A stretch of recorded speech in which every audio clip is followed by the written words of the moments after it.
Assalamualaikum dan salam sejahtera. Saya Luqman Haris. 5 hari menjelang pembentangan Belanjawan 2021 dan mungkin Belanjawan kali ini menarik perhatian lebih daripada Belanjawan pada tahun-tahun yang lepas. Ramai yang mengatakan kerana sebab-sebab yang salah. Tapi apapun, Belanjawan kali ini menjadi penanda aras utama sejauh mana kita boleh mengetengahkan semangat bipartisanship untuk kita sokong ataupun kita undi untuk menyokong melebihi garisan parti demi rakyat sesuai untuk menyambut seruan Seri Paduka Baginda Yang di-Pertuan Agong untuk semua ahli politik dan ahli parlimen khasnya dalam Belanjawan kali ini untuk ketepikan semangat partisan dan utamakan rakyat. Kita mahu berbincang dengan 4 individu yang mempunyai pengaruh yang agak besar dalam parti masing-masing dan mereka juga adalah empat ahli politik yang muda untuk kita juga bincangkan kerangka orang muda dalam Belanjawan kali ini selain daripada bagaimana kita mendekati Belanjawan yang akan dibentang 5 hari akan datang dalam semangat bipartisanship demi rakyat. Saya disertai oleh Syahril Hamdan, Ketua Penerangan UMNO, Syed Saddiq Syed Abdul Rahman, pengasas bersama Parti Ikatan Demokratik Malaysia atau MUDA dan ahli Parlimen MUA, juga Yang Syafura Othman, penolong setiausaha wanita DAP Kebangsaan dan ahli Dewan Undangan Negeri Ketari, dan akhir sekali Isna Raisah Munirah Majlis, Ketua Wirawati Warisan dan ahli Parlimen Kota Belud. Assalamualaikum semua. Waalaikumsalam. Waalaikumsalam. Okey, terima kasih kerana menyertai program pra-belanjawan kita pada hari ini. Jadi seperti yang kita tahu, Belanjawan 2021 ni perhatian terhadapnya mungkin lebih tinggi daripada semua belanjawan kita sebelum ini. Many say for the wrong reasons. Tapi ia mengetengahkan sekali lagi kepentingan, keperluan semua ahli parlimen dan semua wakil-wakil parti politik untuk kita mengetengahkan semangat bipartisanship demi rakyat. Khasnya untuk menyahut seruan Seri Paduka Baginda Yang di-Pertuan Agong beberapa hari lepas. Jadi saya mungkin mahu nak start dengan saya nak ladies first lah. Saya nak start dengan YB Yang Syafura dahulu, YB Rara, if I may. Okey, YB, kita lihat sekarang sentimen politik sangat divisif, sangat toxic even. Semangat kepartian itu masih lagi kuat dalam kalangan semua pihak. Bagaimana kita mengenepikan semua ini pada 6 hari bulan nanti dan hari-hari selepas itu apabila perlu mengundi untuk luluskan Belanjawan 2021? Bagaimana kita mengenepikan sentimen ini semua untuk kita tonjolkan semangat bipartisanship demi rakyat? Okey, pertama kali terima kasih kepada saudara Luqman kerana sudi menjemput saya. Walaupun saya hanya adun tapi turut dijemputlah untuk membincangkan tentang perkara ini. Okey, tentang persoalan bagaimana kita nak mengenepikan sentimen politik yang sangat orang kata toksik lah kan? Pada masa kini. Bagi saya pihak kerajaan kita perlu duduk semeja bersama dengan pembangkang untuk kita membincangkan bipartisan demi rakyat. Kerana kalau kita lihat perancangan Belanjawan 2021 ini harus dibuat secara bersama antara blok kerajaan dan juga dengan blok pembangkang. Kerana ia bagi membolehkan pandangan serta saranan mereka ini diterima supaya belanjawan ini berpaksikan rakyat yang boleh diketengahkan. Kerana kita kalau pihak kerajaan mahu belanjawan ini disokong demi rakyat kerana wabak COVID-19 dan sebagainya, tetapi kalau tidak ada perbincangan bersama, kalau tidak ada perbahasan yang baik daripada semua ahli parlimen, jadi tidak gunalah. Jadi apa yang penting pihak kerajaan dan pihak pembangkang perlu duduk bersama, duduk semeja berbincang bagi memastikan apa yang rakyat mahu itu dapat diketengahkan dan dapat dilaksanakan dengan lebih baik. YB Saddiq baru-baru ni ada memuat naik status di Facebook yang mengetengahkan pentingnya kita tunjulkan semangat bipartisanship ni, dan YB cakap akan undi untuk sokong Belanjawan 2021 jika ianya baik untuk rakyat. YB, adakah ini pendirian rasmi Parti Muda? Ini memang pendirian rasmi dan saya rasa ini bukan sahaja patut dibawa oleh saya tetapi parti-parti yang lain juga. Kerana belanjawan itu adalah untuk rakyat dan kalau ia bersifat baik, kebajikannya baik, penyampaiannya baik, ketirisan tiada, akhirnya dipulangkan semula kepada rakyat. Dan saya setuju seperti apa YB Rara katakan, ini adalah masa untuk kita semua duduk semeja, cari jalan penyelesaian bersama. Kerana kalau tidak, bila lagi dan bagaimana lagi? Kalau dahulu pun bila saya dalam kerajaan berkhidmat dalam Kementerian Belia dan Sukan, boleh berunding, bincang, duduk bersama dengan ketua-ketua parti pembangkang untuk meluluskan pindaan perlembagaan undi 18. dan sampai sekarang saya masih berhutang budi kepada mereka. Saya rasa kini bila dalam pembangkang perkara sama boleh diteruskan. Kita duduk semeja, cari titik pertemuan, make compromises supaya akhirnya jalan penyelesaian untuk rakyat itu dapat dicari bersama. Dan walaupun kita mungkin datang daripada parti politik yang berlainan, kita mungkin ada ideologi dan prinsip yang berbeza, tetapi kita dalam parlimen adalah untuk rakyat, dengan mandat rakyat. Dan dengan itu saya rasa wujudnya keperluan yang agak besar dan mendesak untuk kita semua duduk bersama. Kalau isu utama adalah isu pekerjaan, kita cuba merangka dasar bersama untuk menyelesaikan isu pekerjaan. Kalau betul ada desakan yang agak tinggi untuk kerajaan membenarkan mereka yang ada caruman kumpulan wang manah pekerja untuk dikeluarkan, kita cuba cari jalan tengah untuk kita luluskannya bersama. Akhirnya prioriti rakyat itu adalah prioriti kita. Dan di parlimen sambil kita menunggu belanjawan dibentangkan, perlu ada lebih banyak rundingan di antara ahli kerajaan dan pembangkang supaya akhirnya kita dapat meluluskan belanjawan ini bersama untuk kepentingan rakyat dahulu. Okey, YB Sadiq, terima kasih. Saya nak tujukan soalan seterusnya kepada saudara Syahril. Saudara Syahril, kita tahu sekarang ni ramai orang yang mengatakan mereka sudah muak dengan politik dan sebagainya, khasnya dalam kalangan orang muda, selamat untuk kita katakan. Jadi, what do you say to those people yang mengatakan bahawa okey, kita mungkin optimis menuju ke dalam belanjawan 2021 ini, kita akan lihat ahli-ahli politik letakkan ego, semangat kepartian ke tepi dan undi mengikut kepentingan rakyat. Tapi mungkin ramai yang mengatakan, okey, kita dah banyak kali percaya dengan ahli politik, tak kisahlah parti apa pun. Tapi banyak kali kita dikecewakan kerana apa pun selalunya semangat kepartian tu melebihi segala-galanya.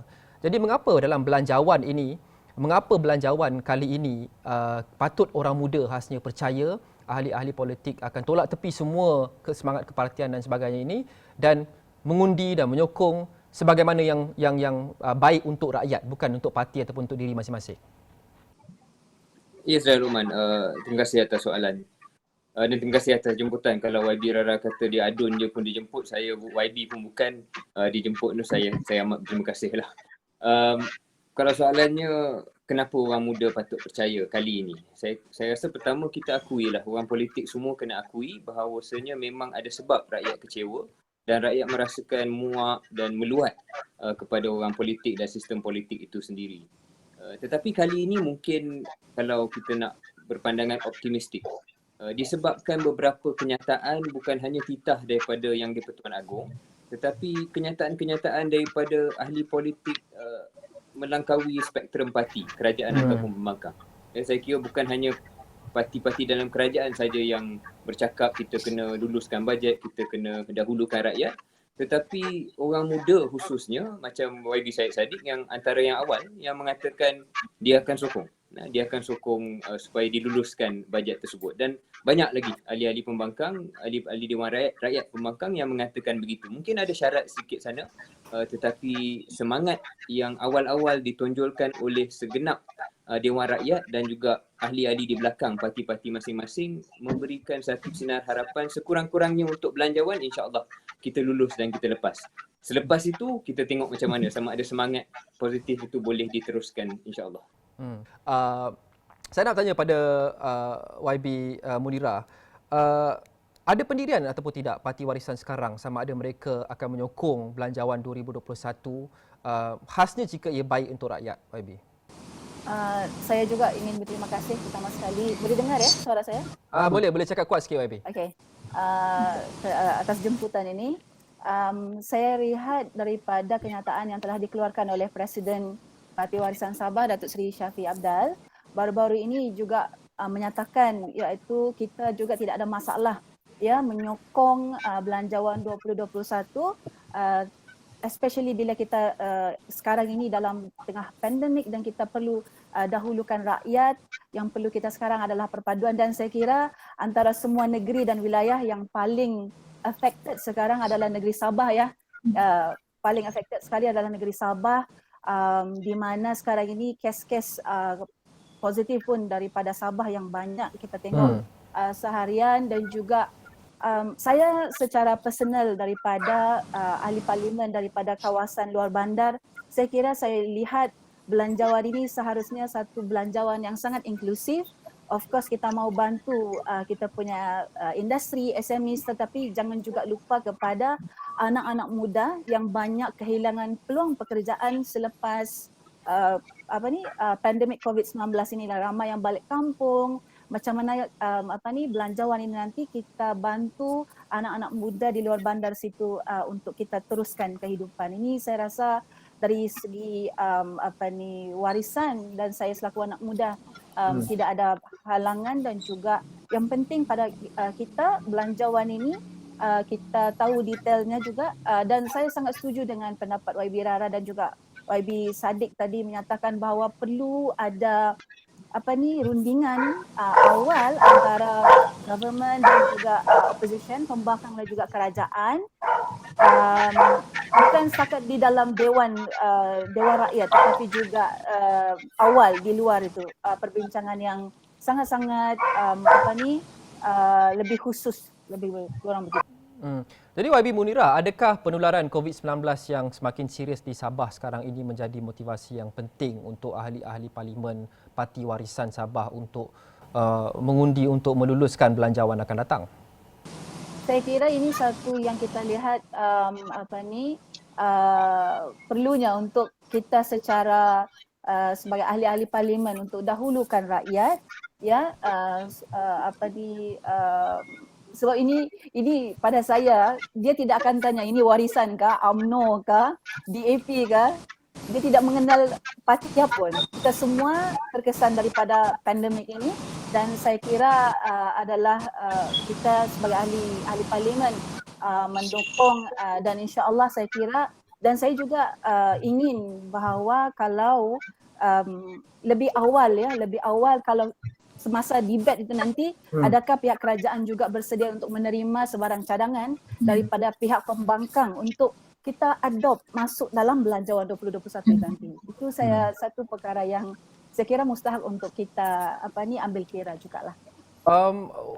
YB Rara, sentimen yang agak divisif sekarang, sentimen yang seperti mungkin perkataan yang saya gunakan tadi, yang agak toksik sekarang sejak beberapa bulan lepas berkenaan dengan kita punya arena politik ini.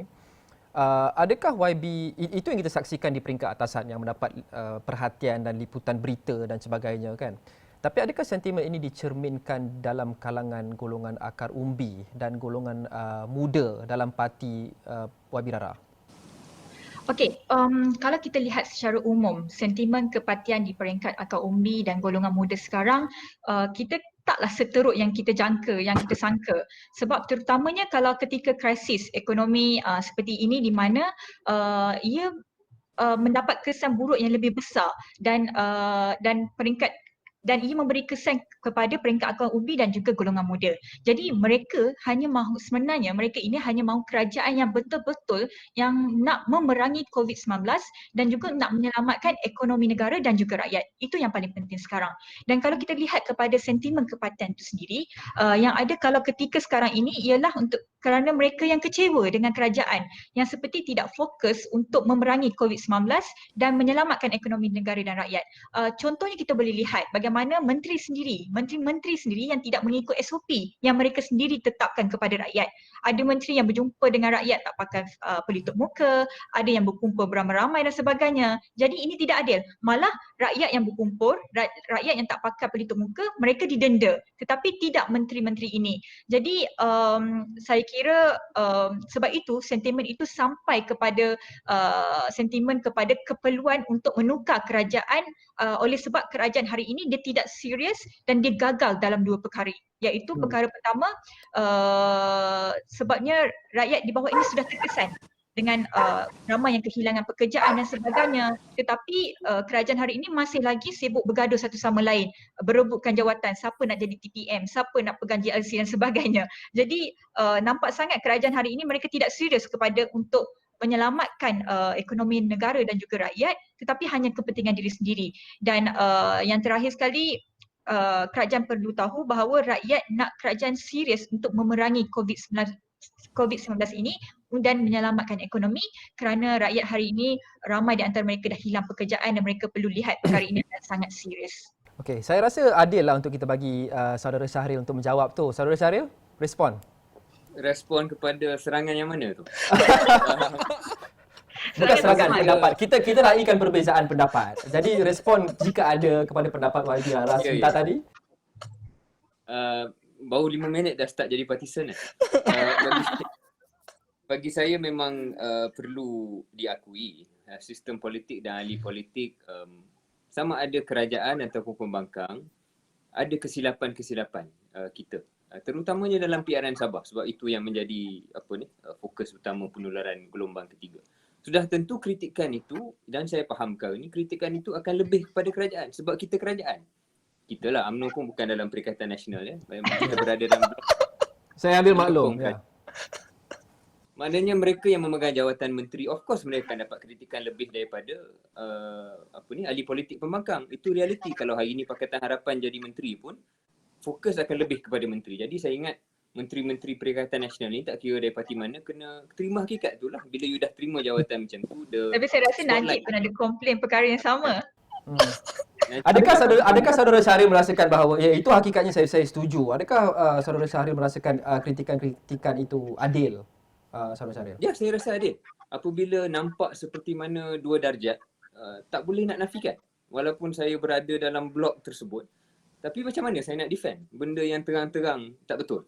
Jadi saya rasa perkara tu mesti diakui oleh semua pihak. Cuma saya minta kalau boleh YB Rara dan kawan-kawan di belah pembangkang, janganlah kita alihkan semata-mata kelemahan tersebut seolah-olah kerajaan tidak serius untuk memerangi COVID. Seolah-olah kerajaan tidak serius untuk mengatasi masalah ekonomi. Saya rasa bila kita buat peralihan point itu, kita buat partisan point. Jadi kalau kita fokus kepada kelemahan-kelemahan yang khusus yang saya sendiri akui dan tak ada siapa yang rasional boleh defend perkara ini, saya rasa kita boleh melihat kritikan yang adil dan juga membantu membangunkan satu situasi di mana ada kerjasama antara kedua-dua belah pihak dalam soal belanjawan ini. Kalau ada cadangan-cadangan yang bernas daripada pihak pembangkang, maka kerajaan wajar mendengar. Kalau ada cadangan bernas daripada UMNO pun kerajaan yang dipimpini lebih banyak oleh PPBM pun kena dengar juga. Okay. Kita akan berhenti rehat seketika. Kita akan kembali bersama YB Syed Saddiq, YB Yang Syafura, YB Isna Raisa dan juga saudara Syahril Hamdan. Kita kembali selepas ini.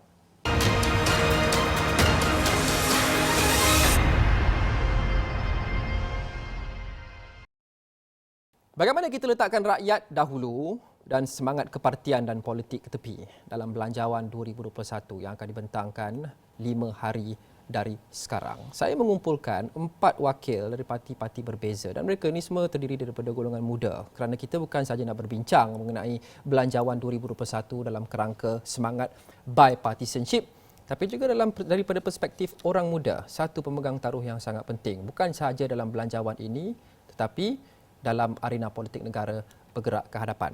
Kita lihat sekarang sentimen ini, sentimen kepartian, sentimen divisiveness sangat menular dalam kalangan pemimpin-pemimpin semua parti. Semua parti. Adakah saudara Syahril menganggap bahawa ini adalah a select few sahaja, mungkin ahli-ahli politik yang mungkin lebih senior yang selalu lagi keluar TV, ataupun adakah sentimen ini meresap masuk dan juga dicerminkan dalam kalangan peringkat akar umbi parti YB dan juga golongan-golongan muda dalam parti YB? Sorry. Soalan pada saya. Saudara Syahril, Belum sorry. YB. Maafkan saya. Saya dah fikir dah YB. Okey, maaflah. Slip. Saudara Syahril, Amin. jawapan. Oh, bagus tu pembangkang Muamin kan. Kawan Muamin kan. Okey.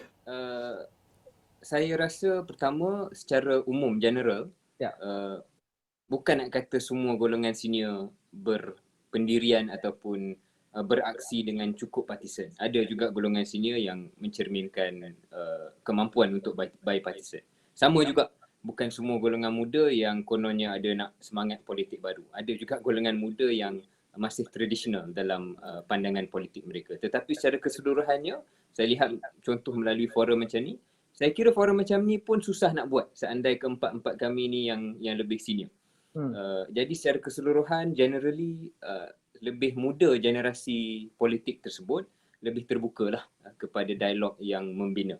Meskipun begitu, mungkin poin yang paling asas yang perlu kita kaji, mungkin bukan dalam forum ni saja, adalah politik Malaysia ni dah diwarnai oleh personality sama yang mewarnai politik kita, saya ingat 30 tahun, 40 tahun. Dan mereka sudah melukai sama sendiri begitu mendalam selama berdekad-dekad.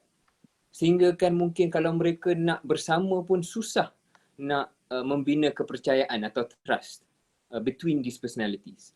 Jadi kalau politik Malaysia ni nak masuk ke fasa yang lebih, saya kira, mature dan matang, barangkali bila ada peralihan generasi tersebut, di mana kalaupun ada perbezaan personality, perbezaan ideologi, tetapi tidaklah sehingga ada sejarah legacy yang terlalu mendalam, sehingga kan parti-parti pun masing-masing terikat kepada peperangan personality tersebut. Dan Malaysia kalau nak maju, politiknya janganlah berasaskan personality lagi, biarlah berasaskan perbezaan dasar dan pandangan. Itu aspirasi saya nak lihatlah dalam politik kita. Kita lihat menarik poin tu saudara Syahrial, kerana kita lihat daripada dulu pun ramai bakat-bakat muda politik mungkin sejak 20-30 tahun lepas, pada ketika itu mereka muda lah, dan mereka bawa ideal-ideal yang serupa dengan saudara-saudari sekalian sekarang bawa, kan? Fresh new look, fresh new ideal, nak do away dengan the old political system. Tapi semakin mendalam mereka masuk dalam struktur politik, semakin mendalam mereka masuk dalam struktur parti, semakin embedded, mereka pun makin lama makin terjadi sebegitu. Mereka akan meresap dan akan ambil juga semangat lama. Saya mungkin nak tanya soalan ini kepada semua anda. Saya nak start mungkin dengan YB Rara lah. Okay. Do you think there's a danger of that happening to you? Okay, kalau kita lihat pemimpin-pemimpin yang berusia sekarang, diorang dulu pun pernah menjadi pemimpin-pemimpin muda. Jadi sudah pasti dulu juga mereka memperjuangkan style politik yang menjadi aspirasi kepada orang muda, yang juga yang membawa kepada aspirasi kepada orang muda sekarang lah. Di masa zaman dia pun nak bawa juga ekspresi untuk orang muda pada zaman itu. Tapi kalau kita lihat sekarang ini, style politik yang lebih fokus kepada politik dan dasar, politik yang menjaga kepentingan dan kepentingan rakyat, dan menolak politik yang berasaskan kepada kebencian dan sentimen kaum dan agama yang melampau. Itu yang paling penting sekarang. Dan kalau kita mahu juga, kita memang boleh bercakap sekarang. Kita boleh bercakap dengan penuh yakin bahawa apabila pemimpin-pemimpin muda parti sekarang ini bergerak ke peringkat atas, style politik mereka akan berubah dengan lebih baik. Tapi kita kena tahu masa yang akan menentukan semua ni. Dan juga bagi saya, elemen kesediaan masyarakat, terutama ahli parti juga penting untuk memastikan style politik ini berubah dari masa ke semasa. Contoh, kalau kita nak menjual, kita kena ada pembeli. Dan kalau pembeli ni tak minat apa yang kita jual, dia tak akan laku. Tak ada orang nak beli barang kita. Dan sebagai penjual juga, kita perlu kena pandai ada package yang kita sediakan, dan barang itu bagaimana kita nak pasarkan, kita nak perkenalkan barangan kita supaya kalau tak ada orang nak beli, ataupun kalau ada orang lebih selesa dengan barang lain, akhirnya dia akan datang semula kepada kita untuk membeli barangan kita ini. Jadi kesimpulannya dekat sini, kita kena ada style politik yang lebih baru, yang lebih fresh, segar, dan juga kita nak pastikan bahawa ada orang yang nak membeli barangan apa yang kita nak sampaikan kepada masyarakat, kepada rakyat. Okay. YB Saddiq juga banyak berdepan dengan tumahan-tumahan di media sosial dan sebagainya. Ada yang komen mengatakan, okey, nanti lama-lama you pun sama juga jadi macam diorang. Apa respon YB kepada kenyataan-kenyataan sebegini? Sebab tu saya rasa yang paling penting adalah kita tidak taksub kepada mana-mana personality. Iaitu kita lebih lihat kepada politik berkhidmat, politik prinsip, ideologi. Dan dalam bab ini, apabila kita sebagai pemimpin politik bersetuju untuk tidak mengaut segala kuasa di tangan segelintir pemimpin ataupun di political elites, di situlah sistem simak imbang ada. Sebagai contoh, kita perlu terus memperkasakan institusi demokrasi supaya apabila seseorang pemimpin muda menyertai dan berkecimpung dalam dunia politik, jika dia hilang arah, sistem demokrasi tersebut akan membetulkannya, akan memastikan bahawa dia dihukum, dibuang dan tidak lagi menerima sokongan rakyat. Sebab walaupun pada peringkat awal pemimpin muda itu masuk dengan hati dan niat yang ikhlas dan bersih, tetapi kalau institusi politik ataupun sistem demokrasi itu rapuh, mungkin jika dia tidak bermain kotor dan tidak bersama berkecimpung dalam politik toksik, akhirnya dia akan ditenggelamkan. Sebab itu saya ingat bila saya sebahagian kerajaan, kita cepat-cepat pindah perlembagaan untuk pastikan kita turunkan umur mengundi daripada 21 tahun ke 18 tahun sekaligus meningkatkan kuasa pengundi anak muda ini lebih 7.8 juta orang. Apa maksudnya? Maksudnya idealisme politik orang muda ini akan berkekalan, dan kalau seseorang ahli politik muda itu gadai prinsip maruahnya, dia akan dihukum. Selepas itu, kita perlu terus memperkasakan institusi demokrasi. Pastikan SPRM diletakkan di bawah parlimen. Pastikan kita gubal akta pembiayaan parti politik ataupun Political Funding Act. Pastikan kita terhadkan kuasa kerajaan, tidak kira kerajaan itu kerajaan perikatan, UMNO ataupun Pakatan Harapan.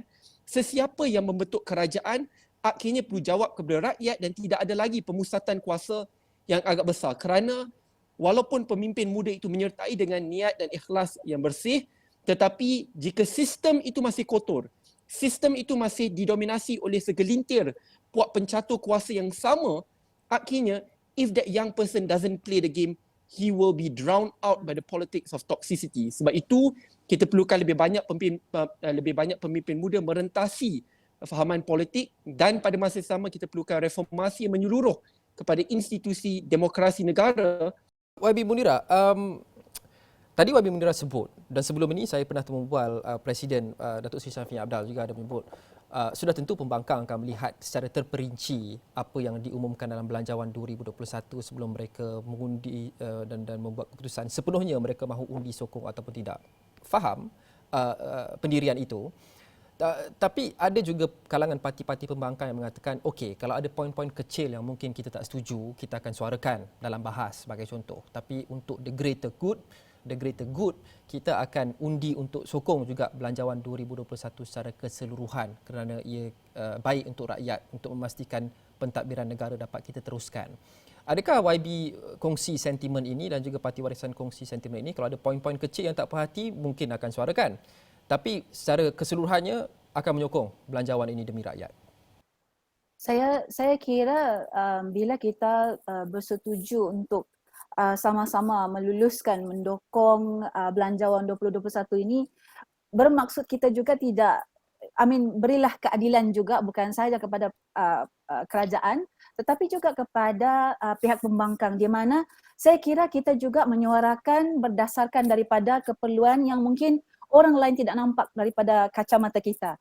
Jadi saya kira tadi saya pun ada menyebut tentang adakah pihak kerajaan juga, dan saya rasa bagus untuk sekiranya pihak kerajaan bersedia sekiranya kalau semasa pembentangan bajet nanti, kalau ada poin-poin yang pihak pembangkang dari mana-mana sekalipun ya untuk menyuarakan dan rasanya ini adalah jalan yang terbaik, mungkin ini cara yang terbaik, why not untuk kita adopt sama-sama dan masukkan dalam belanjawan. After all ini kita lihat adalah yang terbaik, kita mahu mendempani rakyat, kita mahu yang terbaik untuk rakyat dan kita semua bersedia untuk meluluskan Belanjawan 2021. Saya kira kita kena ambil secara inklusif ya, secara inklusif, pendapat di sini, pendapat di sana, baik dari segi pembangkang dan kerajaan pun. Saya rasa ini adalah satu perkara yang sangat perlu dilihatlah oleh pihak kerajaan untuk bersedia juga mengambil kira suara daripada yang kita bahaskan dalam parlimen tadi. Sebab itu dalam untuk mendempani Belanjawan 2021 ini baik untuk sekiranya kita mengetahui awal, terperinci dan ada perbincangan di luar pun, bukan sahaja di dalam Dewan Rakyat, kita dipanggil oleh pihak kerajaan untuk sama-sama okey apa yang kita mahu, apa yang kita rasa yang terbaik dalam keadaan situasi yang begini, dalam situasi yang sangat delikat begini. Saya rasa itu yang terbaik untuk semua. Kita faham tuntutan itu daripada yang saya tahu majoriti, jika tidak semua pembangkang pun, iaitu mereka mahu kerajaan panggil mereka untuk berdialog sebelum 6 November ini belanjawan dibentang sebagai mungkin prasyarat untuk mereka menyokong ataupun menyokong dengan lebih kukuh belanjawan kali ini. Mungkin saya boleh tunjukkan soalan ini kepada YB Saddiq lah selaku bekas Menteri Kabinet dalam Kerajaan Pakatan Harapan. YB Saddiq. Persoalannya, adakah Kerajaan Pakatan Harapan dahulu sewaktu menjadi kerajaan juga konsult dengan semua pihak pembangkang sebelum belanjawan dibentang ataupun dirangka? Saya tidak boleh menjawab bagi kementerian-kementerian lain, tapi bagi Kementerian Belia dan Sukan, sebelum pembentangan bajet memang tradisinya adalah untuk saya memanggil semua exco belia dan sukan negeri, tidak kira daripada parti mana pun, Pahang daripada UMNO, Kelantan Terengganu daripada PAS, tetapi untuk kita semua duduk semeja dan bincangkan hala tuju ke hadapan bagi anak muda dan industri sukan. Sebab itu kebanyakan cadangan pindaan tidak kira pindaan perlembagaan ataupun pindaan akta belia dan lain, semua dibincangkan bersama dengan semangat konsensus. Ada kalanya kita bersetuju untuk tidak bersetuju, tetapi lazimnya kita bersetuju untuk mengangkat perkara ini. Sebagai contoh, saya ingat apabila kita memulangkan buat pertama kali hak untuk menganjur sukma kepada kerajaan negeri Kelantan, banyak yang bising, khususnya dalam kerajaan kita sendiri, yang kata kenapa nak pulangkan kepada negeri Kelantan kerana ia dipimpin oleh PAS. Tapi saya kata sejak penubuhan sukma tidak pernah sekali pun kita bawa sukma ke Kelantan dan akhirnya mereka tidak dapat peruntukan pembangunan infrasukan yang bercukupi dan akhirnya apabila rakyat Kelantan susah, satu Malaysia susah juga dan kita perlu ada semangat tanggungjawab untuk membina Malaysia bersama. Akhirnya kita putuskan bersama, bincangkan bersama dan akhirnya kita laksanakan bersama juga. Lihat contohnya pindaan perlembagaan. Saya ingat pada peringkat awal orang kata mustahil untuk ia diluluskan kerana kerajaan tidak ada sokongan 2/3 ahli parlimen pada masa tersebut dan 3 bulan sebelum pindaan perlembagaan undi 18 kita ada cubaan satu pindaan perlembagaan tetapi gagal.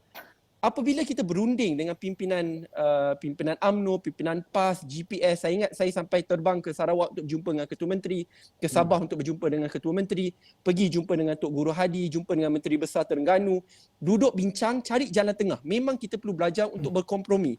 Saya ingat pada peringkat awal saya hanya cadangkan satu pindaan, tetapi parti pembangkang secara kolektif cadangkan 2 lagi pindaan, so akhirnya 3 pindaan supaya akhirnya kita cari jalan tengah dan ini boleh dijadikan bipartisan sukses. Sebab itu saya tarik semula bil yang telah pun saya bentangkan dan bentangkan bil baru selepas dapat persetujuan pembangkang.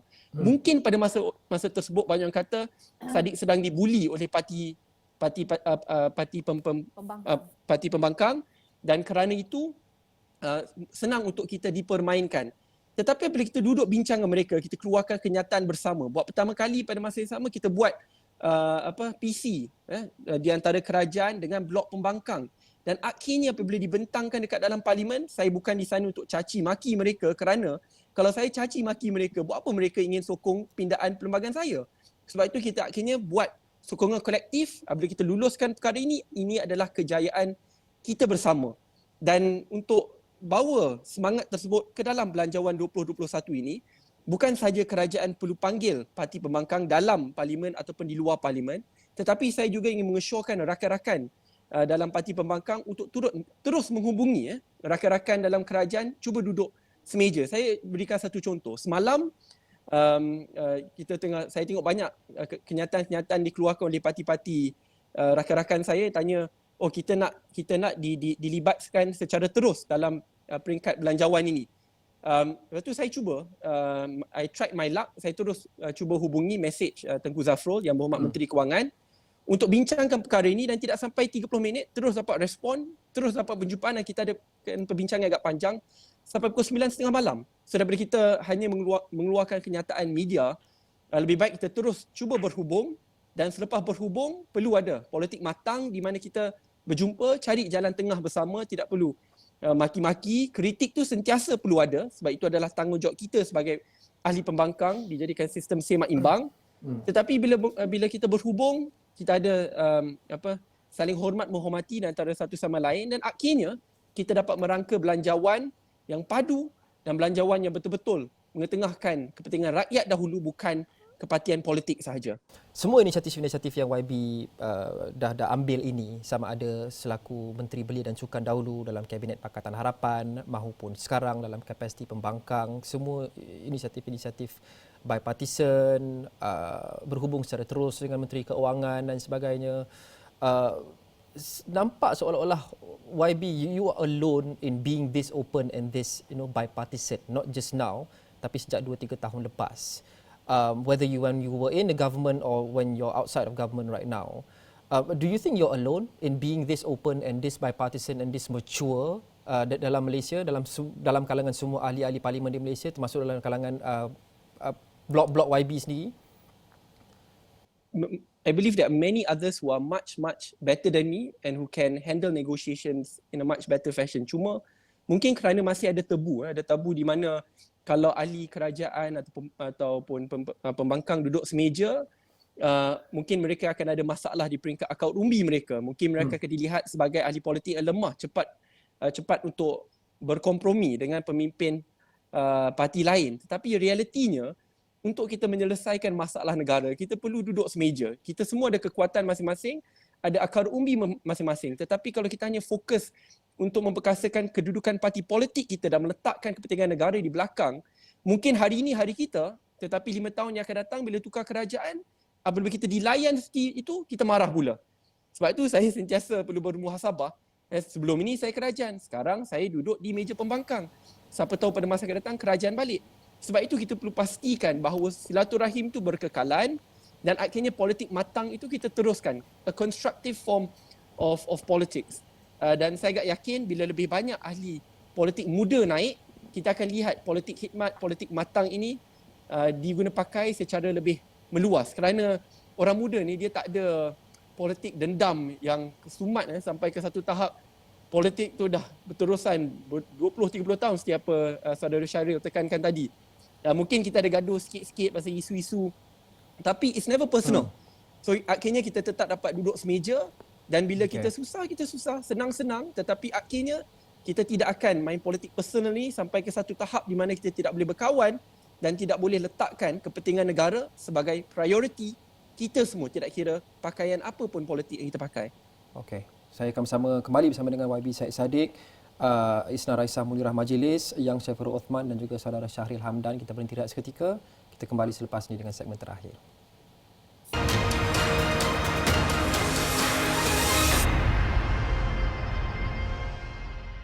Saddiq ada menyebut sebentar tadi berkenaan dengan keperluan kita bekerjasama secara silang parti, bipartisan. Tapi kemungkinan ada sesetengah golongan ataupun sesetengah parti, golongan akar umbinya tidak boleh terima kalau lihat pimpinan atasan terlampau giveaway kepada parti-parti lain, seolah-olah nampak seperti lemah dan mengalah dengan parti-parti lawan. Adakah saudara Syahril boleh mengatakan ini sentimen akar umbi dalam parti saudara Syahril? Saya boleh katakan aspek dan elemen tersebut wujud. Dan dia akan wujud di mana-mana parti yang besar macam parti saya. Saya tak boleh bercakap sangat bagi pihak parti lain lah, tapi kalau saya tengok analisa, kalau kita lihat parti yang ada akar umbi yang besar, yang mempunyai pengaruh yang kuat kepada keputusan kepimpinan, dan imej pemimpin-pemimpin ke atas itu, mereka sentiasa perlu mengambil kira apa sentimen akar umbi. Bagi saya, mengharungi cabaran macam tu adalah ujian peribadi kepada setiap pemimpin. Terutamanya pemimpin muda. Tadi dalam blog awal tadi kita bercakap tentang bagaimana mengelak pemimpin muda atau ahli politik muda yang masuk dengan idealisme tetapi selepas 10-20 tahun dia jadi sama saja seperti mana yang dia kritik sebelum itu. Dan itu satu ujian yang berat. Dan dia, saya rasa kalau saya boleh ceritakan tanpa terlalu detail, ujian itu paling berat dalam parti macam UMNO. Sebab nak mengubah sesuatu itu dan memaparkan imej yang mungkin berbeza daripada apa yang diminta ataupun apa yang dah biasa di kalangan akar umbi dan juga di kalangan masses of the party itu, satu ujian yang besar. Dan saya secara peribadi sentiasa perlu bertanya diri sendiri, adakah hari ini saya berjaya atau saya gagal dalam ujian tersebut? Sebab kalau kita nak mengambil jalan mudah, maka kita akan toe the party line all the time. Kalau kita nak mengambil prinsip kita, maka mungkin setiap hari kita akan ada perkara yang kita rasa berbeza daripada sentimen masa parti. Jadi mencari titik keseimbangan. Tadi Saddiq menyentuh tentang compromises. Compromise ni bukan hanya di kalangan orang berlainan parti. Kadang-kadang compromise itu berwujud dalam parti kita sendiri. Apabila prinsip kita atau kepercayaan kita berbeza daripada kepercayaan ataupun pegangan masa parti ataupun kepimpinan parti. Jadi di situ saya kira memang ada ujian tersebut, dan untuk menjayakan agenda silang parti dan bipartisanship ni, dan mana-mana lagi perkara reform yang kita nak bawa dalam UMNO dan kita nak bawa dalam politik, maka orang macam saya ni kena lebih banyak berjaya lah dalam ujian-ujian tersebut, kena lebih banyak berani. Dan kalau tak berani ambil risiko, maka ada kemungkinan besar saya pun akan jadi seperti mana yang kita gambarkan tadi, sama saja. Saudara Syahril, adakah sukar untuk golongan-golongan muda, blok-blok muda dalam parti-parti lama seperti UMNO ini untuk bring themselves to the fore? Kerana kita lihat tak lama sebelum ni ada individu-individu muda yang cuba mencabar jawatan-jawatan tertinggi tidak berjaya. Mungkin Syahril adalah well placed untuk komen berkenaan dengan benda ni. Adakah orang-orang muda seperti Syahril dan kumpulan ataupun blok-blok Syahril sukar untuk breakthrough dalam parti seperti UMNO ini untuk menggantikan saja pemimpin tapi menggantikan idealism dan style politik lama dalam kalangan pemimpin lama dalam UMNO? Yes, it's difficult. Sebab kadang-kala pemimpin muda ni ataupun pemimpin muda yang membawa idealisme yang segar, bukan soal muda saja. Kalau dia nak menang, dia kena seolah-olah menyembunyikan radikalisme dia ataupun idealism dia. Itu yang saya rasa perlu berubah dalam parti saya lah secara peribadi. Di mana saya rasa tak boleh kita seolah-olah kena terikut dengan mainstream. Kena terikut dengan cara tertentu, barulah kita boleh naik dalam sesebuah parti. Jadi bagi saya memang sukar, tetapi cabaran mereka yang progresif dalam parti lama seperti UMNO ni adalah sentiasa push the boundaries dan test yourself, because maybe boundaries itu lebih jauh daripada apa yang you sangka. Mungkin ada banyak benda lagi kita boleh push tanpa kita matilah setengah jalan. Sebab itu pun satu perkara yang dipertimbangkan, dan kadang-kala mereka netizen mungkin menganggap kita ni hanya nak selamat diri. Mungkin bukan semudah itu. Kerana kita tahu juga kita ada satu sasaran, dan kalau kita mati setengah jalan tak guna juga. Tetapi bagaimana nak mengimbangi antara jangan jual prinsip kita, tetapi ada kalanya kena ada compromise juga dalam parti kita sendiri supaya orang boleh memahami. Dan kalau saya guna analogi YB Rara tadi, dalam parti UMNO pun kita nak menjual sesuatu, kita kena tahu ada pembeli atau tidak. Dan kalau nampak setakat hari ini kalau belum ada pembeli, mungkin kita packagekan dengan lebih baik. Jadi perkara-perkara itulah skill-skill politik yang susah nak dizahirkan, tapi itulah ujiannya menjadi seorang ahli politik di dalam parti seperti UMNO. Saya tak terkejut lah kalau saudara Syahril dengan YB Rara pembeli dia ramai. Itu kita memang expected Tapi lah. Rara selalu ambil gambar breakfast dia. Saya tak tahulah dia tahu kot mana kedai mana yang banyak jual. Okey, tak apa YB Rara, tak apa respon dulu. Kita akan pergi ke soalan seterusnya. Nanti saya bagi peluang kat YB Rara. Okey, YB Munirah, saya nak tanya YB Munirah pula. Apabila pemimpin-pemimpin muda parti seperti YB Munirah, seperti Syed Saddiq, seperti Yang Syafura, seperti saudara Syahril bergerak ke peringkat lebih tinggi dalam parti masing-masing dalam tahun-tahun akan datang, maupun bergerak dalam ke peringkat lebih tinggi dalam kepimpinan negara sekalipun, adakah style politik baru akan dibawa? Adakah stylenya akan diubah secara dramatik, atau adakah negara akan sedikit sebanyak menyaksikan style politik itu sama sahaja? YB Munirah. Jadi pandangan peribadi saya, saya kira corak politik negara ni akan selalu berubah-berubah juga sebenarnya mengikut kepada situasi terkini dan juga keadaan semasa. Dan saya rasa semua kita yang muda ke, yang sudah berumur pun, bila dalam gelanggang politik, saya rasa kita kena bersedia dari segi perubahan. Saya rasa kita kena terbuka untuk sebarang changes, sebarang perubahan, sebarang perkara-perkara yang mungkin akan luar daripada yang biasa kita ni lah. Parti warisan secara khususnya parti baru daripada tahun baru 2016, dan kebanyakan parti warisan YB-nya kebanyakannya muda sebenarnya. Banyak yang 30 lebih, banyak yang masih bawah dalam 40 lebih sebenarnya. Jadi banyak idea, banyak sebenarnya very colourful dalam parti warisan itu sendiri. Dan inilah saya rasa antara yang menjadi mungkin kekuatan kepada kami lah. Kita nak ketengahkan semangat bipartisanship ni. Saya nak YB ataupun saudara Syahril untuk menyebut satu perkara yang saudara Syahril suka berkenaan dengan parti-parti lawan yang ada dekat dalam ni. DAP, Muda ataupun Bersatu dan juga Warisan. Saudara Syahril. Yang saya suka tentang mereka adalah mereka mencabar parti seperti UMNO untuk melihat sesuatu isu tidak hanya melalui kerangka kaum dan agama. Dan saya rasa tanpa cabaran-cabaran tersebut, tanpa mereka menunjukkan ada alternatif, lensa alternatif, kanta alternatif, maka pressure untuk UMNO sendiri reform kepada abad ke-21 dan lebih contemporary, mungkin pressure itu tidak cukup. Tetapi dengan adanya DAP dengan ahli Melayu mereka contohnya, dengan adanya Syed Saddiq dengan cara baru berpolitik, ada juga pengikut-pengikut mudanya, yang mana jelas mereka tidak menggunakan formula UMNO. Jadi bagi saya itu satu perkara positif yang saya ambil positif. Of course diorang lawan saya, tetapi itu adalah satu perkara yang saya harap boleh membantu puak-puak progresif dalam UMNO ni menjadi pemangkin juga kepada reformasi dalam parti saya dan insyaAllah kepada negara Malaysia secara keseluruhan. Menarik poin Syahril tadi YB Rara. Saya nak tanya satu soalan yang sangat jujur lah. Sejak mungkin 2 tahun yang lepas kita lihat mungkin perang media sosial, perang saraf yang dilancarkan oleh semua pihak melihat membawa kepada sentimen yang agak buruk kepada DAP. Susah ataupun tidak untuk jadi ahli ataupun sosok Melayu dalam parti DAP ni sekarang? Okey.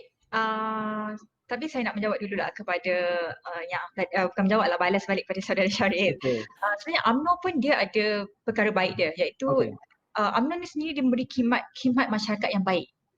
Sebab kalau kita lihat bagaimana teruk pun ahli parlimen UMNO ni dekat parlimen, tetapi pengundi tetap undi. Sebabnya khidmat masyarakat ini yang diberikan. Dan itu menjadi antara contoh juga yang saya pelajari daripada mereka sendiri juga sebenarnya. Okey, berbalik pada soalan tadi, susah atau tidak? Susah tak menjadi dalam tempoh 2 tahun ini menjadi wakil rakyat DAP Melayu? Susah.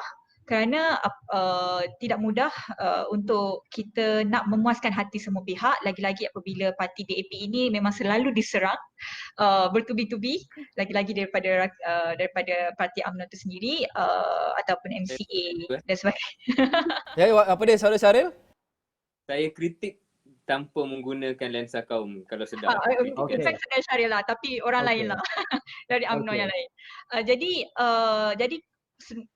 bukan mudah untuk seorang Melayu, wanita pula tu, muda, apabila perlu berkhidmat di kawasan yang saya kira kawasan saya juga adalah lebih kurang dia punya ratio Melayu dia tu lebih kurang balance lah dalam 48%. Jadi untuk kita nak bagi orang percaya dengan kita, saya tidak mengamalkan kerja-kerja politik untuk ditunjukkan kepada masyarakat buat masa ini. Kerana bagi saya buat masa ini adalah tanggungjawab saya berkhidmat sebagai wakil rakyat dan saya berkhidmat untuk semua. Dan biar pengundi-pengundi menilai saya dari cara saya bekerja daripada menilai kita daripada parti mana kita datang. Kerana menilai daripada menilai seseorang itu sebagai individu adalah lebih baik dan kita juga lebih baik dan saya juga lebih selesa dengan keadaan begitu kerana kalau kita lihat di media sosial dan sebagainya ni, kalau ikutkan hari-hari tak pernah berhenti, bukan setakat 2 tahun ini tapi 7 tahun yang lepas pun saya tak pernah stop satu hari dikritik, dimaki, dihina dan sebagainya. Tetapi saya anggap benda ini sebagai satu perkara memang negatif tapi kita ambil sebagai positif, pendorong dan semangat kita untuk kita bekerja dengan lebih baik, kita tunjukkan sikap yang lebih baik, yang lebih positif kepada orang ramai dan biar mereka sendiri menilai sama ada di media sosial ataupun di lapangan. Okay. YB Munirah, satu atau lebih perkara yang YB suka pada parti lawan, mungkin UMNO ataupun Barisan Nasional ataupun Perikatan Nasional. Dalam semangat kita untuk menjadi matang dalam berpolitik dan kita adopt semangat bipartisanship, YB Munirah. Soalan ni saya rasa susah. Kita tanya kat semua, tak apa, kita adil. Baru habis election.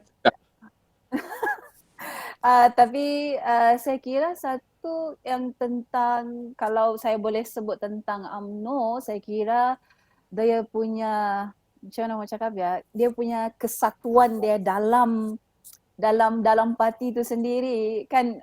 Sorry ya Cik Syahril, di saudara Syahril. Kalau dulu orang selalu cakap begini, kalau UMNO ni semua yes man apa semua tu kan. Jadi kalau macam mana, kalau walaupun dia mungkin di dalam dia berperang tetapi di luar kan dia macam nampak satu solid entity yang, so macam mana pun kalah election hari tu PRU 14, but I think masih utuh lagi sebagai satu parti. Itu saya rasa satu mungkin kualiti yang mungkin yang bagus lah. I mean, yang saya lihat dalam UMNO itu sendiri sebagai satu parti yang dia sebenarnya dia macam mana pun berperang di dalam tu, tetapi bila dia keluar dia hanya satu suara saja. Itu yang saya lihat lah. Betul ke berperang kat dalam, Saudara Syahril? Tak ada, mana ada perang. YB Syed Saddiq, soalan yang sama. Ya, saya rasa ada banyak sepatutnya daripada cara mereka berdiplomasi. Contoh di antara Bersatu dan UMNO, wallahu alam bagaimana mereka masih tidak berperang secara terbuka, kerana saya tahu realitinya di bawah amat-amat teruk, tetapi yang dipaparkan kepada media masih terkawal. Politik khidmat yang mereka tunjukkan tadi yang Muhammad Rara telah pun tekankan, tetapi dia bukan sahaja setakat berkhidmat, tetapi rangkaian itu sangat mendalam sampai mereka kenal pakcik, makcik dekat setiap kampung, parit dekat kawasan saya, dan rangkaian itu sangat kuat, ya, dan merentasi daripada satu generasi ke generasi yang lain. So perkara-perkara ini banyak yang boleh kita belajar, dan saya ingat dalam semangat bipartisanship ini, perkara baik kita terima, yang tidak baik kita tolak.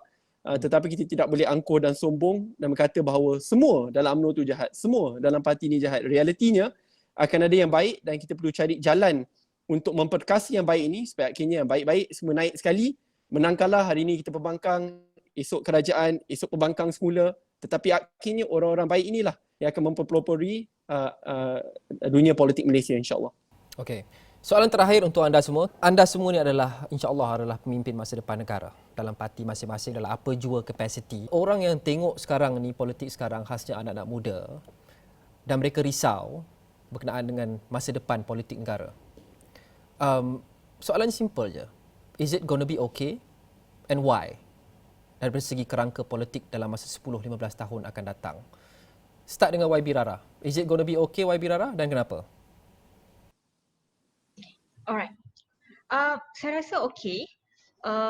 Ia akan mengubah landscape politik itu sendiri. Jadi ia bagus untuk kita semua, untuk anak muda, dan bagi saya kita meraihkan politik hari ini, dan ia sebenarnya akan membuka mata juga kepada anak-anak muda hari ini untuk melihat, untuk menilai parti-parti yang mereka lihat sekarang, yang mana yang pada akan datangnya mereka akan pilih pada pilihan raya, siapa pemimpin-pemimpin, bakal pemimpin-pemimpin yang mereka mahu pilih untuk mentadbir negara ini dan untuk membantu mereka sendiri, anak muda, untuk kehidupan yang lebih baik, yang lebih sempurna. Jadi kalau kita lihat hari ini juga, politik juga semakin cair. Dia dah bercampur baur, macam kata saudara Saddiq tadi, hari ini kita berkawan, esok kita bermusuh, esok kita kawan balik. Politik ni apa-apa pun boleh jadi. Jadi kita paling senang, paling mudah kita kena bersikap terbuka kepada apa yang berlaku, dan tetapi kita perlu ada pendirian yang tetap, pendirian yang kukuh. Itu adalah sangat penting apabila kita nak berada dalam politik, dan yang paling penting, yang paling utama sekali adalah kita ni tak perlulah taksub kepada parti atau pemimpin. Jangan terlalu taksub. Kalau kita terlalu taksub kepada parti atau pemimpin, sukar untuk perubahan itu nak dilakukan. Terima kasih Saudara Syahril Hamdan, Ketua Penerangan UMNO, YB Syed Saddiq Syed Abdul Rahman, pengasas bersama Parti Ikatan Demokratik Malaysia atau Pemuda, dan juga Ahli Parlimen MUA, Yang Syafura Uthman, Penolong Setiausaha Wanita DAP Kebangsaan, Ahli Dewan Undangan Negeri Ketari, dan juga YB Isna Raisah Munirah Majlis, Ketua Wirawati Warisan dan Ahli Parlimen Kota Belud. Kita mungkin mempunyai banyak disagreement, tapi kita setuju satu perkara. Titah Seri Paduka Baginda Tuan Agong perlu kita junjung dan rakyat perlu kita utamakan. Dan the next big test, penanda aras yang besar yang paling dekat dengan kita adalah Belanjawan 2021 yang akan dibentang 5 hari dari sekarang. Sama-sama kita tunggu dan lihat. Saksikan liputan istimewa Belanjawan 2021 di sepanjang hari bermula jam 3 petang pada 6 November nanti, hanya di Astro Awani dan juga astroawani.com. Terima kasih kerana menyertai kami pada program ini. Saya Loman Haris. Assalamualaikum, salam hormat. Kita jumpa lagi.